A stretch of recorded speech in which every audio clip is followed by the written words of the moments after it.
guys, good morning.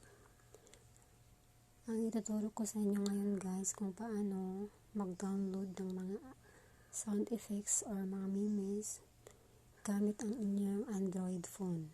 Una guys, punta tayo sa YouTube channel.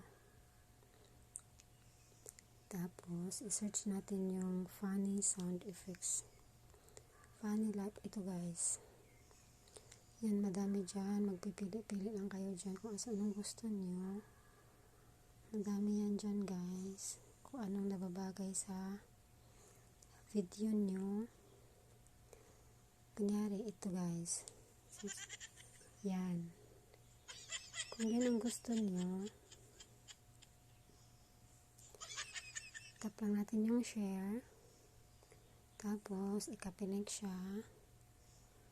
Pagkatapos niyan guys, back nyo, punta tayo sa Google.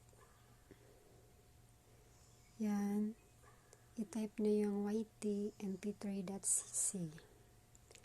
Yan guys, kung makikita niyo yung YouTube to mp3 converter, tap nyo yan. Ganito ang lalabas guys. Yung kinapi link mo doon, ipipaste mo lang siya dito. Ipipaste mo lang siya dito guys. Yan. Pagkatapos guys, na-convert na siya. Tap mo yung download mp3. Ayan sa baba guys, tignan nyo, nagda-download na siya. Ang daming mga ganito guys. Oh. Yan, tignan mo guys, may nakalagay na dyan na nila sound effects. O, i-open mo lang yan.